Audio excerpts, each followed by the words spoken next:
قربان جائیں۔ بھیا کو زبان ہو کے کہنے لگے واللہ و رسولہ عالم، اللہ جانے اللہ کا رسول جانے، سانو تے قید سجن دا گہنا ہے، او جنج رکھے اساں اونج رہنا ہے، ہمیں کیا پتا۔ پوچھا کسی نے، لکھا ہے صوفیاء نے، کسی نے پوچھا اوے تمہیں پتا نہیں، کہنے لگے چپ کر، ہمیں کیا پتا کون سا مہینہ ہے۔ تو حضور نے فرمایا آج تاریخ کون سی ہے؟ میں سب کو پتا تھا نا 9 ذی الحج کو یہ حج ہوتا ہے، کون سی تاریخ ہے؟ کہا واللہ و رسولہ عالم، اللہ جانے اللہ کا رسول جانے، قربان جائیں۔ حضور نے پوچھا دن کون سا ہے؟ سب کو پتا ہے جمعہ ہے، کہنے لگے واللہ و رسولہ عالم، اللہ جانے اور اللہ کا۔ وہ صحابہ بتا کیوں نہیں رہے؟ پہلے محبت کہتے ہیں، صحابہ کا جواب یہ تھا ہمیں کوئی مہینوں سے غرض ہے، ہمیں کوئی دن سے غرض ہے، ہمیں کوئی تاریخ سے غرض ہے؟ آجیو آؤ شہنشاہ کا روزہ دیکھو، کعبہ تو دیکھ چکے، کعبے کا بھی کعبہ دیکھو، ہمیں تو محبوب سے غرض ہے۔ مہینہ تھا ذی الحج کا، اگر حضور کہہ دیتے ذی الحج نہیں ذی قعدہ ہے تو ہم نے ذی قعدہ ہی بنا لینا تھا۔ تاریخ تھی 9، اگر حضور فرما دیتے 11 ہے تو ہم نے 11 ہی بنا لینی تھی۔ دن تھا جمعے کا، اگر حضور کہتے پیر ہے تو ہمیں کیا لگے، ہمیں تو محبوب کی رضا چاہیے۔ آپ دیکھیں نا، ایک صحابی کے ہاتھ ذرا لمبے تھے تو حضور نے فرمایا یا ذوالیدین، اور لمبے ہاتھوں والے، ان سے کوئی پوچھتا نام کیا ہے تو کہتے میرا نام ہے 2 ہاتھوں والا۔ اور بھئی میرے بھی 2 ہیں، تم کیوں 2 ہاتھوں والا؟ کہنے لگے یہ نہیں مجھے پتا، مجھے نبی پاک نے کہا 2 ہاتھوں والا، تو ٹھیک ہو گئی جو حضور نے نام رکھ دیا۔ تو حضور سید عالم نے پوچھا، پھر حضور نے حرمت یاد کرائی، فرمایا یاد رکھو یہ دن بھی بڑی عزت والا ہے، جمعے کا ہے، یہ مہینہ بھی بڑی حرمت والا ہے، ذی الحج کا ہے، یہ تاریخ بھی بڑی حرمت والی ہے۔ لیکن فرمایا جس طرح اس دن کی، اس شہر کی، اس مہینے کی تم نے عزت کرنی ہے، اسی طرح ایک دوسرے کے مال کا، ایک دوسرے کی عزت کا تم نے پاس کرنا۔ مسلمان بھائیوں، خدا را یہ حضور کہہ رہے ہیں یار، نبی پاک نے کعبہ کے سامنے کھڑے ہو کے فرمایا بیت اللہ تیری بڑی شان ہے، تیرا بڑا مرتبہ ہے، لیکن فرمایا میرے مومن کی عزت رب کی نظر میں کعبے سے بھی زیادہ ہے۔ ہم کیسے بیٹھ کے یار، ہم کیسے جرات کرتے ہیں کسی کی پگڑی کھولنے کی کونے میں بیٹھ کے؟ ہم اپنے گھر بیٹھ کے کسی پر تبصرہ کر گئے، کسی بندہ مومن کی عزت اچھال گئے، بالکل پتہ نہیں تھا بات کا، اور ہم نے کہانی بنا دی پوری کی پوری، داستان سرائی کر گئے۔ صبح سے شام تک ہماری گپ شپ کا عنوان کیا ہے؟ کسی نہ کسی کا شکوہ، کسی نہ کسی کی شکایت، یہ ہماری گپ شپ ہے۔ خدا را حضور نے تو خطبہ حجۃ الوداع میں پہلا سبق یہ دیا تھا کہ میرے جانے کے بعد ایک دوسرے کی عزت کرنا، اور اسی خطبے میں ایک جگہ پہ فرمایا یہ نہ ہو کہ میرے جانے کے بعد تم ایک دوسرے کی گردنیں مارنے لگ جاؤ، ایک دوسرے کی عزتوں کا خیال کرنا، پاس کرنا۔ مسلمانوں، میرے عزیز بھائیوں، بزرگوں، عزتوں کا دفاع شروع کریں۔ تھوڑی دیر کے لیے اپنی زبان لوگوں کے اوپر تبصرہ کرنے سے کنٹرول میں لائیں۔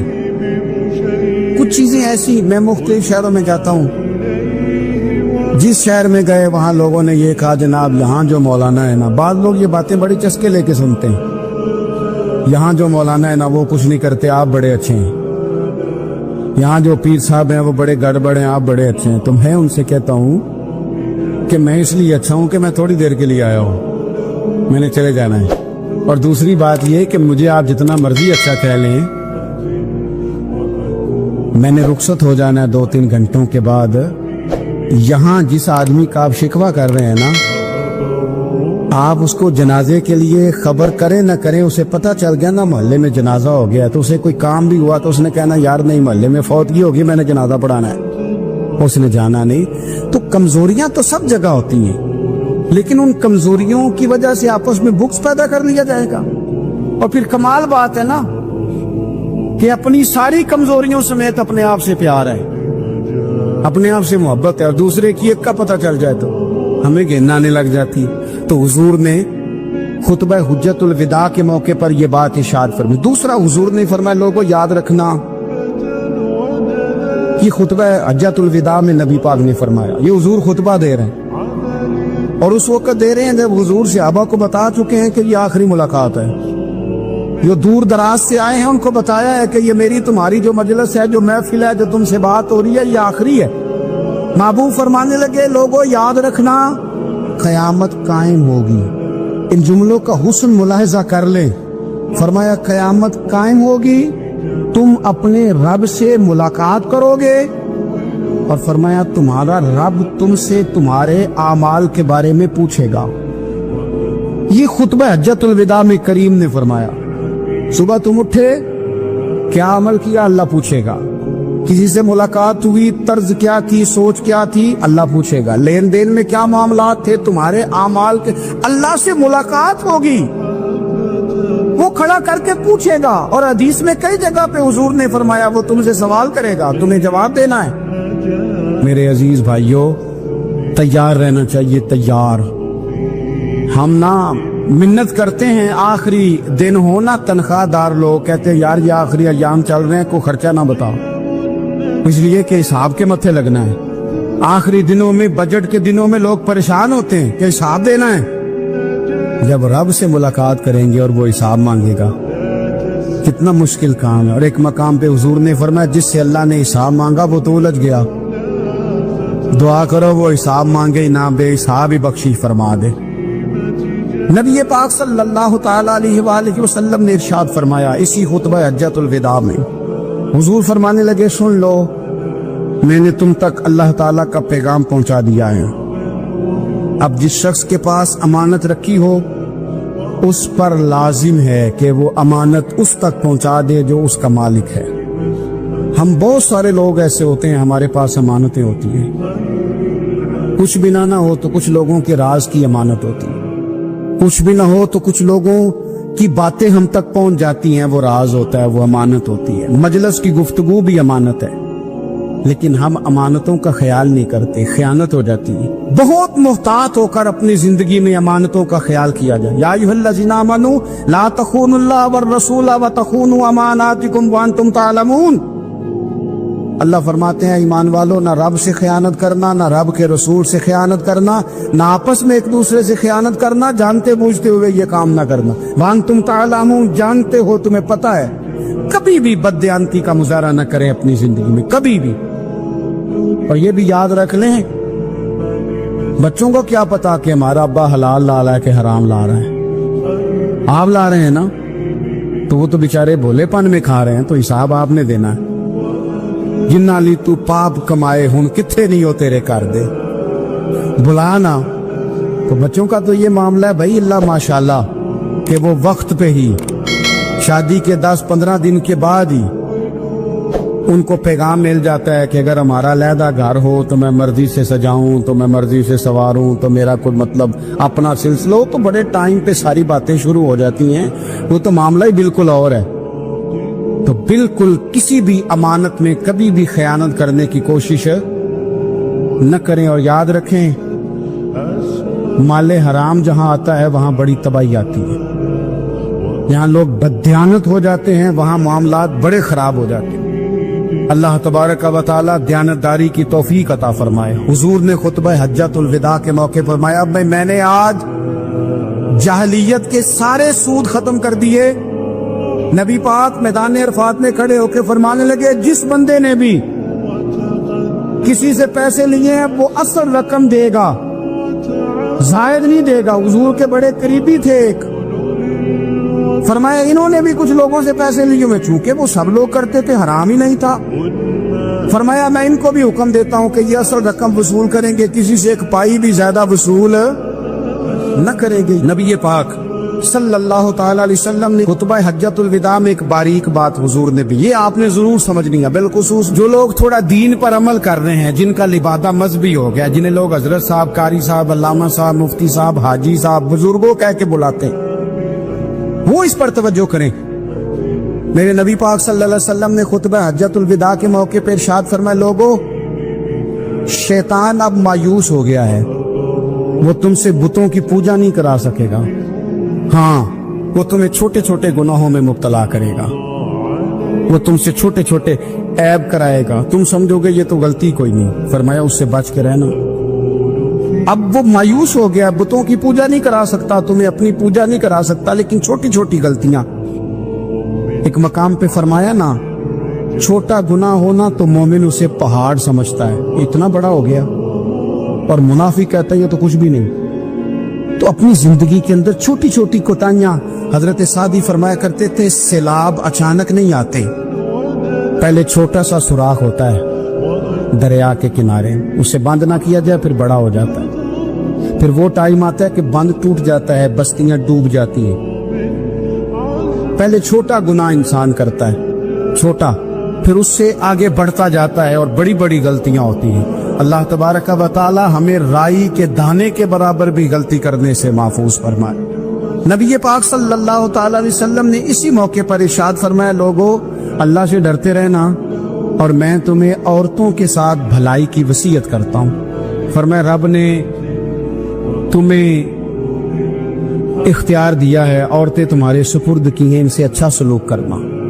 فرمایا اگر کبھی کوئی ان پر تمہیں سختی کرنی بھی پڑے تو اتنی کرنا جتنی ان کی غلطی ہو, ان سے درگزر کرنا, ان سے پیار کرنا. حضور علیہ الصلوۃ والسلام فرماتے ہیں رب نہ تمہارا چہرہ دیکھتا ہے, نہ تمہاری جیب دیکھتا ہے, مالک تو جب دیکھتا ہے تمہارا دل ہی دیکھتا ہے. تو دل کی کیفیت اللہ کو پتہ ہے. دل بے چین اس لیے رہتے ہیں کہ یہ جو پیاس اور جو طلب کرتے ہیں وہ ہم انہیں پہنچاتے نہیں. دل بے قرار اس لیے رہتے ہیں کہ یہ رب رسول کی محبت سے ٹھنڈے ہو, ہم ادھر ادھر کی چاہتے لیے پھرتے. ان کے اندر بے قراری اس لیے ہے کہ ہم نے امیدیں لوگوں سے وابستہ کر لی ہیں, جو لوگوں سے نہیں کرنی چاہیے تھی, اللہ رسول سے کرنی چاہیے. ہم نے اسباب کو اختیار کرنا ہے, بھروسہ اسباب پر نہیں, بھروسہ تو اللہ تعالیٰ پہ کرنا ہے. تو جب تک دیکھیں نا قرآن مجید نے کیا کہا, قرآن مجید نے کہا والذین آمنوا اشد حبا للہ. فرمایا وہ لوگ جو ایمان لے آئے وہ اپنے رب سے شدید محبت کرتے, اپنے رب سے پیار کرتے ہیں. ان کے سجدے بوجھ نہیں, ان کے سجدے تو لذت ہے.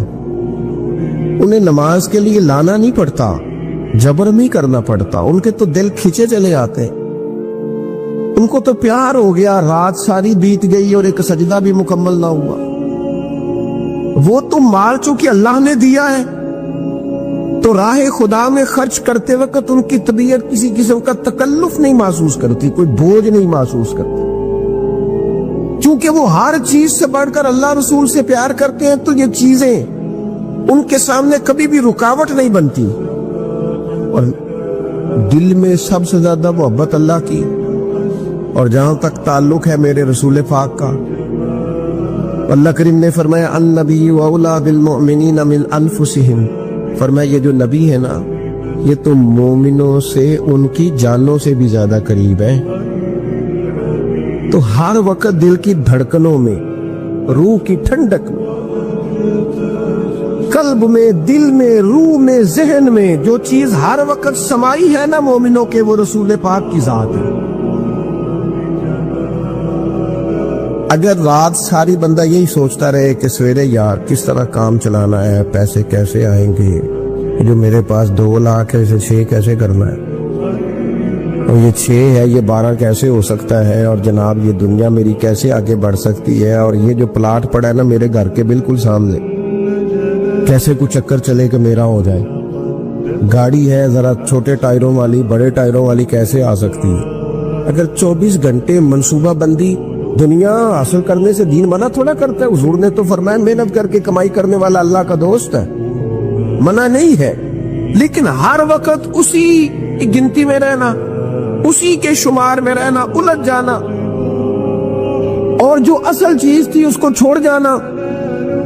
ہم نا نیکی کرتے ہیں, مومن ہوتے ہیں, لیکن اس کی لذت نہیں پاتے. یعنی اگر نماز پڑھ کے بھی بندہ قرار نہ حاصل کرے, اگر وہ خیرات کر کے بھی اس کی ٹھنڈک نہ محسوس کرے, مسجد آ کے محفل کرا کے محفل میں بیٹھ کے پھر بھی اس سے کوئی روحانیت نہ پا سکے, اس نے 20 علماء سنے, اس نے درجنوں خطبہ سنے، اس نے ساری زندگی گزار دی، لیکن اس کے دل کی کیفیت ہی نہ بدلی، وہ لذت خاص ہی اسے نصیب نہ ہو، تو پھر اسے سوچنا چاہیے نا کہ دل میں نا اللہ تعالیٰ نے نا ہر چیز دو دو بنائی ہے، ہونٹ دو، آنکھیں دو، کان دو، ہاتھ دو، پیر، دل اللہ نے ایک ہی بنایا۔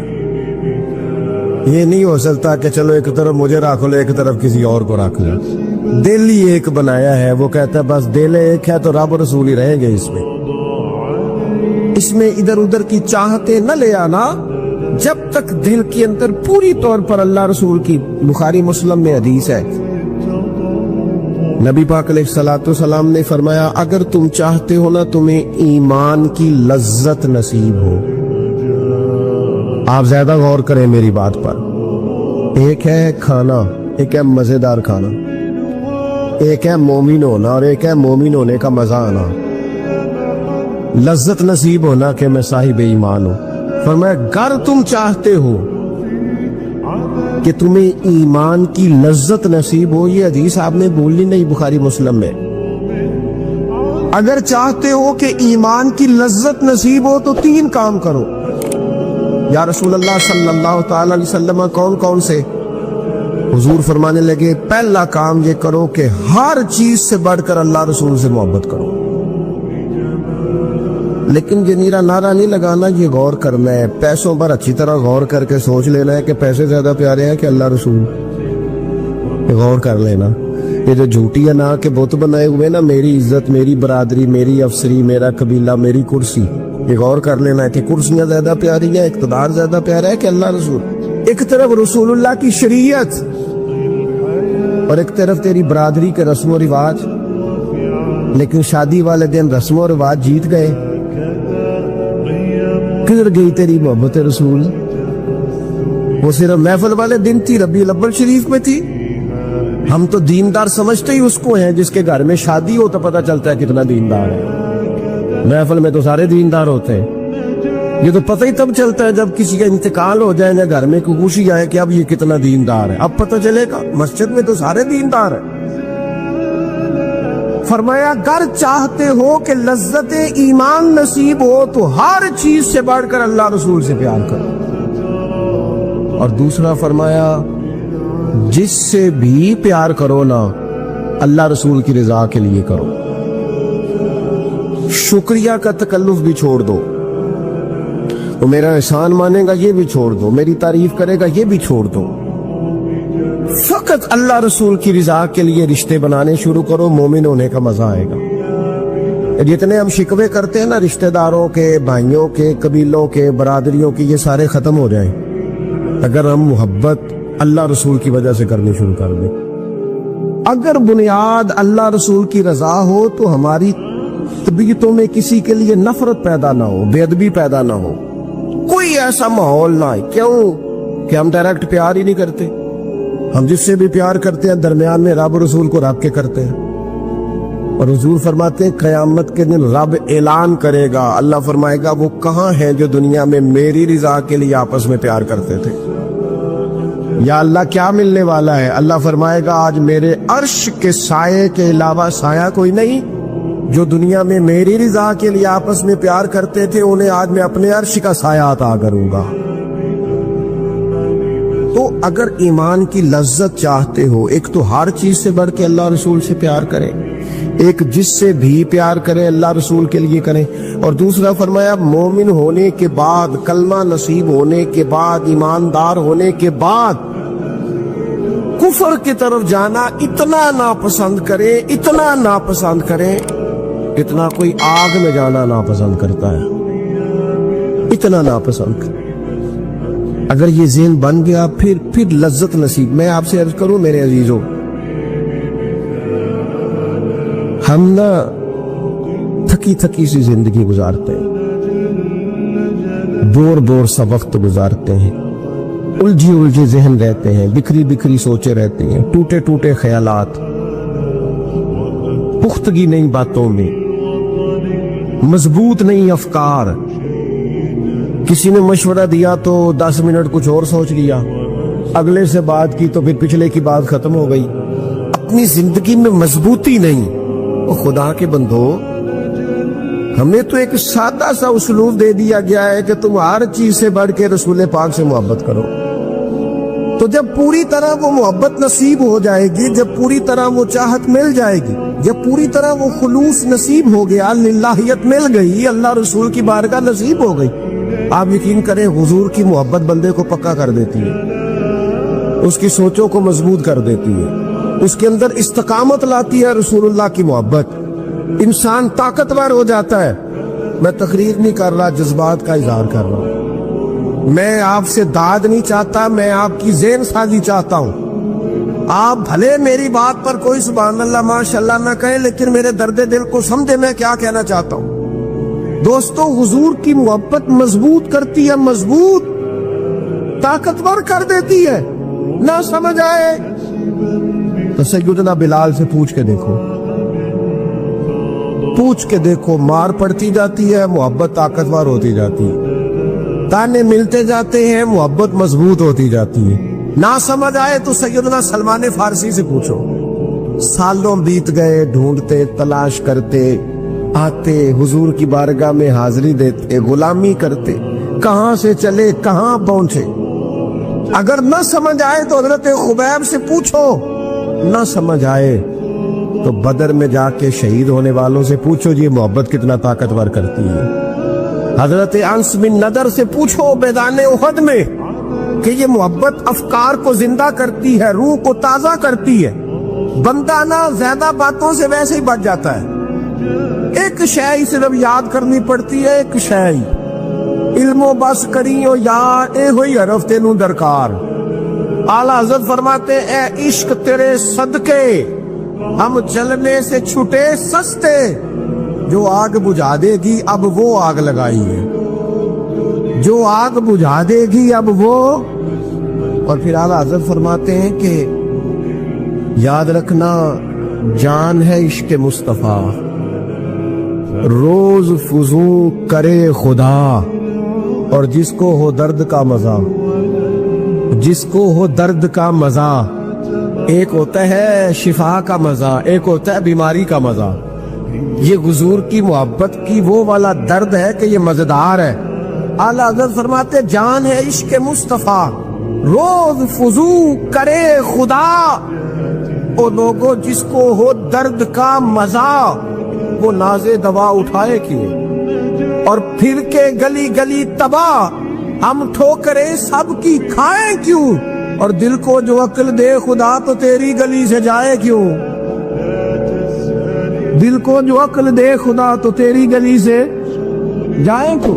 صحابی بیٹھے نا نبی پاک کی بارگاہ میں اور دیر سے بیٹھے اور جم کے بیٹھے، بٹھا کے اپنے محبوب کو اپنے پہلو میں. جو لوگ کچھ نہیں کرتے وہ بھی کمال ہی کرتے. دیر سے بیٹھے اور بیٹھے تو نبی کریم نے فرمایا جاؤ کوئی کام بھی کرو. اٹھے، ستون کی اوٹ سے ہو کے واپس آگے، کہنے لگے یا رسول اللہ آپ کے بغیر دل ہی نہیں لگتا، تو طبیعت ہی نہیں جمتی، کہیں نظر ہی نہیں ٹھہرتی. جب تک آپ اپنے دل کی کیفیات، یار ہمارے بزرگ، ہمیں تو وقت نہیں ملنا چاہیے. اگر ہمارا دعویٰ ہے کہ ہمیں حضور سے محبت ہے تو وقت ہی نہیں ملنا چاہیے. سیرت ساری پڑھ لی ہے ہم نے، حضور کی احادیث یاد کر لی ہیں، نبی پاک کے فضائل پر جو کتابیں لکھی گئی ہیں وہ ہمارے پاس ہیں. کیا آج صبح سے لے کر اب تک 1100 بار درود شریف نصیب ہوا ہے؟ کیا اگر حضور سے محبت ہے تو ہمارے دل میں نبی پاک کی امت کا درد ہے؟ حضور پر نازل ہونے والے قرآن مجید کو ہم نے سمجھا ہے؟ دین اسلام کی روشن تعلیمات کے ہم کتنے قریب گئے ہیں؟ فارغ وقت آپ کیا جی میں آج کل بور ہوتا ہوں تو بھئی آپ کتاب خریدیں حضور کی سیرت پر، پڑھیں شاہ عبدالحق محدث دہلوی نے کیا لکھا ہے، پڑھیں حضور کے فضائل کمالات، پڑھیں شفا شریف قاضی اعجاز کیا لکھتے ہیں. لیکن زندگی تو ادھر ادھر ضائع ہو رہی ہے. محبت والا تو اپنا ٹائم، یہاں تو کسی کو پیار ہو جائے نا اپنے گھر سے تو قربانی دیتا ہے، کہتا ہے آپ سب لوگ کھائیں گے، میں پردیس میں جا کے کماؤں گا. پیار ہو گیا نا تو اس نے جدوجہد کی، اس نے عمر گزار دی. ہمیں اگر پیار ہو تو پھر انداز کچھ اور ہو.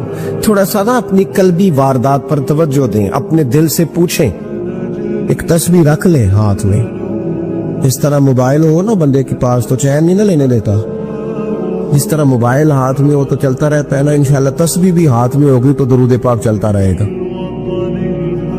یہ کرے یہ کام. حضور کے تذکارے جمیلہ, نبی پاک کا تذکرہ, اپنے قلب اطہر میں حضور کی محبت کو. آپ دیکھیں نا کبھی صحابہ کا مزاج, ایک ہوتا ہے بڑے مشورے کرنا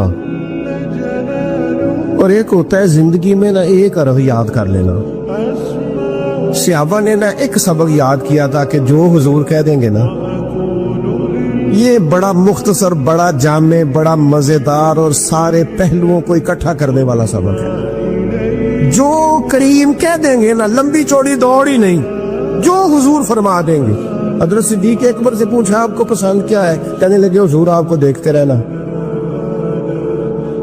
میرا دل کرتا ہے میری بیٹی گھر میں خدمت کرے. حضور میرا دل کرتا ہے اللہ مجھے مال دیتا رہے, میں آپ کے قدموں پہ قربان کرتا رہوں. سانو تے قید سجن دا گہنا ہے, وہ جینجے رکھے ایسا اونج رہنا ہے. ہم نے نہ طے کر لیا ہے, ہم نے ادھر ادھر ایک مختصر سا سبق یاد کر لیا. آپ یاد رکھیں ہمارے پاس کوئی نہ کوئی لذت ہے, کسی نہ کسی چیز کے پیچھے دوڑ رہے ہیں. ہر بندہ دوڑ رہا ہے, کچھ مان کے دوڑتے ہیں, کچھ نہ مان کے دوڑتے ہیں, لیکن دوڑ لگی ہوئی ہے. آپ یقین کریں میں ایسے لوگوں کو بھی جانتا ہوں جو ڈھونڈ کے محفل میں جاتے ہیں. آج میں نے اپنے نبی کی نعت سنی. میں ایسے لوگوں کو بھی جانتا ہوں جن کو کتاب مل جائے نا, ٹائٹل پہ لکھا ہو حضور کا تذکرہ, دوڑ کے خرید لیتے. میں نے دیکھا ہے کہ حضور کے میلاد پاک میں وہ یوں خرچ کرتے ہیں کہ جیسے بس پوری کیفیت طاری ہو گئی. نبی پاک کی نسبت جہاں نظر آئی, حضور کے اصحاب کی بات آئی یا اولاد کی بات آئی, امت کے اولیاء کی بات آئی یا علماء کی بات آئی, دین کے طلباء جو مدرسوں میں پڑھتے ہیں ان کی بات, جہاں ذکر آیا. ہم نے نہ کبھی قطرے پہ غور کیا اور نہ دریا دیکھا, بس جہاں تیری جھلک دیکھی وہیں ڈوب گئے. اپنے دل میں اس محبت کو پیدا کریں. میں آپ سے عرض کروں, اولادیں بھی پریشان ہیں ہماری.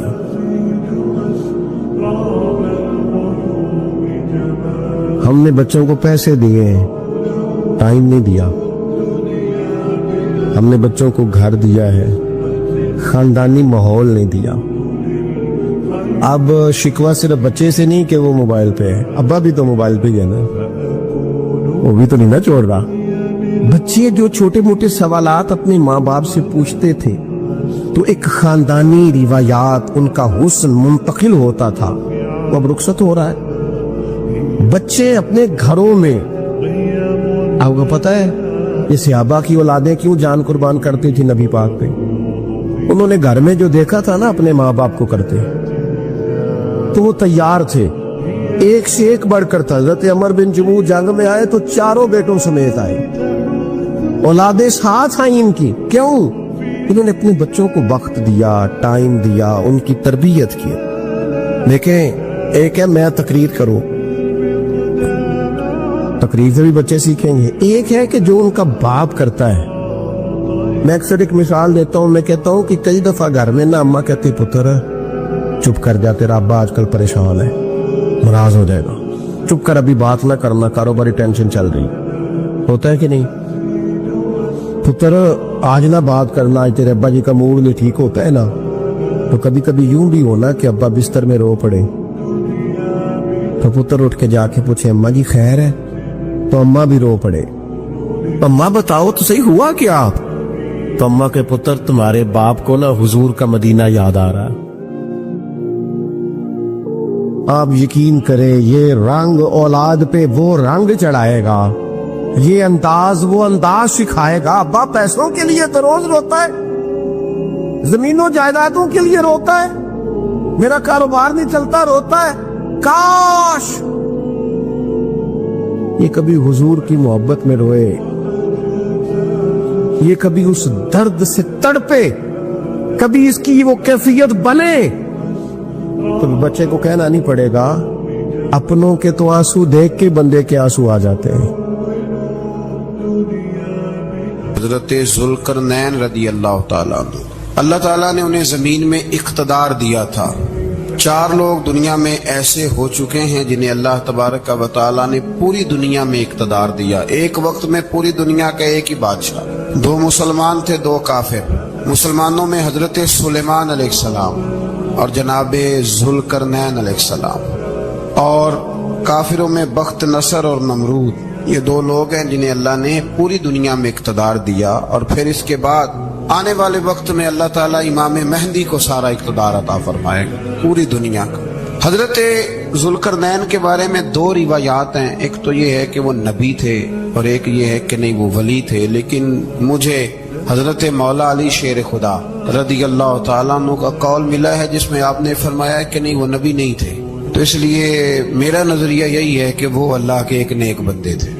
اللہ نے انہیں پوری زمین میں اقتدار دیا، وہ ایک مہم پہ نکلے، ان کا ارادہ بنا کہ میں ذرا دنیا کا چکر لگاؤں، تو انہوں نے سفر شروع کیا کہ میں دیکھوں ذرا سورج غروب کہاں ہوتا ہے، تو فرماتے میں پہنچا، بڑا گیا، لیکن میں اس مقام تک پہنچ گیا جہاں سورج غروب ہوتا ہے، تو پھر میں نے دیکھا کہ ایک سیاہ کنواں ہے جس کے اندر جا کے وہ چھپ گیا ہے، لیکن رب کریم کی اس حقیقت تک میں پہنچ سکا نہیں۔ پھر آپ فرماتے ہیں کہ میں آگے نکلا تو مجھے ایک قوم کے بارے میں بتلایا گیا جو بڑی خونخوار قوم تھی، بڑی خونخوار، اس کو یاجوج اور ماجوج کہا جاتا ہے۔ یہ قوم اتنی خونخوار تھی کہ یہ درندوں کو بھی کھا جایا کرتی، اتنے لمبے چوڑے ان کے قد تھے، اتنے زیادہ طاقتور تھے کہ سانپ اور بچھو بھی کھا جاتے تھے۔ یہ نکلا کرتے تھے سبزے کے دنوں میں تو ساری کھیتیاں اجاڑ جاتے تھے، ہر چیز تباہ کر جاتے تھے، حتیٰ کہ انسانوں تک کو کھا جاتے تھے۔ تو حضرت ذوالقرنین جب وہاں پہنچے، اللہ تبارک و تعالیٰ نے انہیں ان مظلوم لوگوں کا مددگار بنایا جن پر یاجوج اور ماجوج کی قوم ظلم کرتی تھی۔ انہوں نے آپ سے کہا کہ حضور مہربانی فرمائیں، اس قوم سے تو ہماری جان چھڑائیں۔ آپ نے فرمایا تم میری مدد کرو۔ انہوں نے کہا حضور کس طرح؟ فرمایا بس جسمانی طور پر میری مدد کرو۔ تو آپ نے پھر وہاں ایک دیوار بنائی، لوہا کاٹ کر، سیسا پگھلا کر، پتھر ڈال کر ایک بڑی موٹی تازی دیوار بنائی، اور اتنی اونچی بنائی، اور پھر اس کے چاروں جانب آگ جلائی تاکہ وہ لوہا اس طرح پگھل جائے کہ وہ دیواروں کے ساتھ چپک جائے، تاکہ کوئی آدمی پیر رکھنا چاہے تو پیر رکھ کے اس پہ چڑھ نہ سکے۔ آپ نے وہ دیوار بنائی۔ اب اس قوم کا حال یہ ہوا کہ وہ اس کے اندر قید ہیں، وہ صبح جب اٹھتے ہیں تو اس کو توڑنا شروع کرتے ہیں، توڑتے رہتے ہیں، تو جب شام ہوتی ہے تو ان میں سے ہر روز ایک شخص کہتا ہے اتنی رہنے دو باقی کل کریں گے، لیکن جب وہ سویرے اٹھتے ہیں تو اللہ تعالیٰ اس دیوار کو پھر سے مضبوط فرما دیتا ہے۔ نبی کریم علیہ السلام نے فرمایا قرب قیامت میں ایک وقت آئے گا، قیامت کے قریب جا کے ایک ٹائم ایسا آئے گا کہ اس مخلوق میں سے ہی ایک شخص پکارے گا اور پکار کے کہے گا کہ اب سو جاؤ انشاءاللہ۔ اللہ ان کی زبان پہ جاری کہے گا اب سو جاؤ اور سویرے انشاءاللہ یہیں سے شروع کریں گے۔ تو فرمایا وہ چونکہ انشاءاللہ کہیں گے تو پھر اللہ تبارک و تعالی اگلے دن اس دیوار کو وہیں پہ رکھے گا جہاں رات کو انہوں نے اسے چھوڑا تھا۔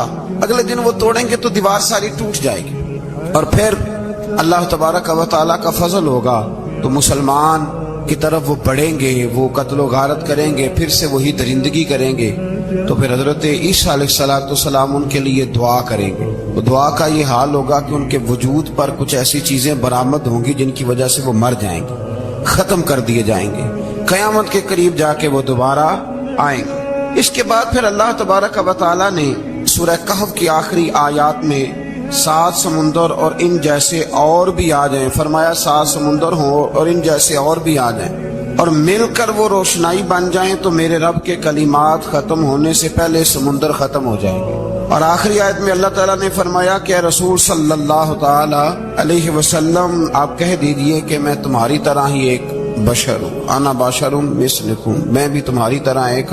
اب مثلکم کا بہت سارے لوگوں نے ترجمہ اپنی طرح کا کر لیا ہے، حالانکہ حضور صلی اللہ تعالی علیہ وسلم نے فرمایا کہ بشر ہونے میں تمہاری طرح ہوں، رسول ہونے میں تمہاری طرح نہیں، اللہ کا حبیب ہونے میں تمہاری طرح۔ اور وہ یہ جو میں کہہ رہا ہوں نا نہیں، تو یہ صحیح بخاری کے لفظ ہیں، حضور نے فرمایا ایکم مثلی، کون ہے تم میں جو میری طرح ہو؟